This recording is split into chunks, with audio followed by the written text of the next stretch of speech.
Selamat pagi buat kita semua. Baiklah, kami di sini akan mempresentasikan hasil diskusi kami yang berjudul Pancasila sebagai Sistem Filsafat. Di mana dari kelompok 4 yang beranggota saya sendiri Niken Sulastri Stakar, NIM 52033310009, di mana Arista Apolus Bukit NIM-nya 52031310007, di mana Cindy Amelia Boru Ujung 52031310116. Baiklah, di sini kami akan melanjutkan materi kami. Halo, Assalamualaikum warahmatullahi wabarakatuh. Nah, di video kali ini saya akan membahas tentang Pancasila sebagai sistem filsafat. Materinya bagus nih, kita bahas yuk.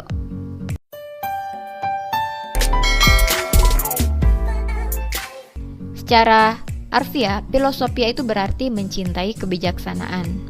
Jadi filsafat Pancasila ini didefinisikan sebagai refleksi kritis dan rasional tentang Pancasila sebagai dasar negara dan kenyataan budaya bangsa. Tujuannya untuk apa sih? Untuk mendapatkan pokok-pokok pengertiannya yang mendasar dan menyeluruh. Kenapa dikatakan filsafat? Karena hasil dari perenungan jiwa yang mendalam yang dilakukan oleh founding fathers kita. Nah, sebagai filsafat, Pancasila ini memiliki 3 dasar. Dasar apa saja? Yang pertama itu ada dasar ontologis, yang kedua ada dasar epistemologis, dan yang ketiga adalah dasar aksiologis. Apa itu ontologis? Ontologi adalah ilmu yang membahas tentang hakikat sesuatu yang ada, sehingga sesuatu tersebut bisa dipercaya masyarakat. Dasar ontologis Pancasila ini pada hakikatnya adalah manusia Indonesia.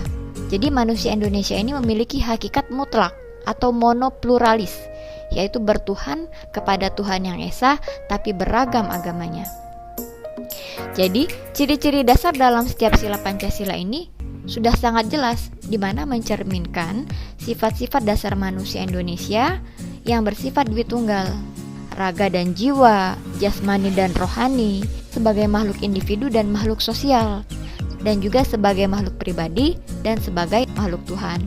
Selanjutnya yang kedua yaitu dasar epistemologi Pancasila. Epistemologi ini adalah cabang ilmu filsafat yang membahas tentang ilmu pengetahuan dari sesuatu yang ada.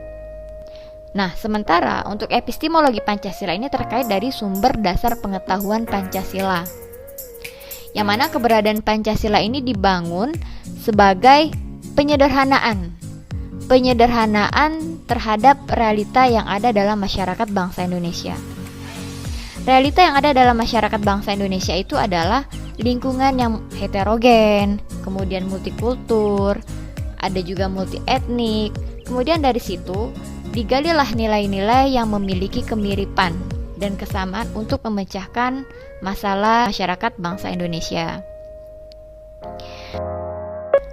Yang ketiga yaitu dasar aksiologis Pancasila. Jadi aksiologi terkait erat dengan penelaahan atas nilai. Jadi dari aspek aksiologi, Pancasila ini nggak bisa dilepaskan dari manusia Indonesia sebagai latar belakangnya. Kenapa dikatakan seperti itu? Karena Pancasila ini bukan nilai yang ada dengan sendirinya.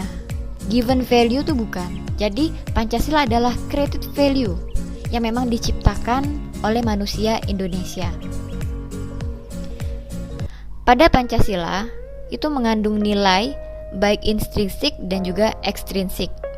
Pancasila adalah hasil perpaduan antara nilai asli milik bangsa Indonesia nih dan nilai yang diambil dari budaya luar Indonesia.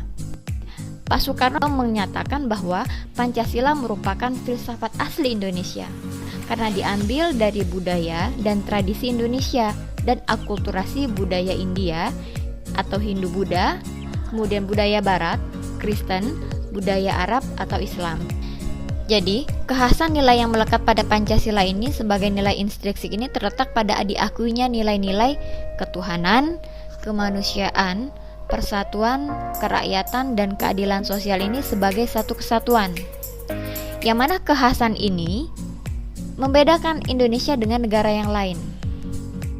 Jadi, dalam susunan hierarkis dan piramidal, sila ketuhanan yang Maha Esa menjadi basis kemanusiaan, menjadi basis persatuan Indonesia. basis kerakyatan dan juga basis keadilan sosial. Sebaliknya, ketuhanan yang Maha Esa adalah ketuhanan yang berkemanusiaan, membangun, memelihara, dan mengembangkan persatuan Indonesia, yang juga berkerakyatan dan juga berkeadilan sosial.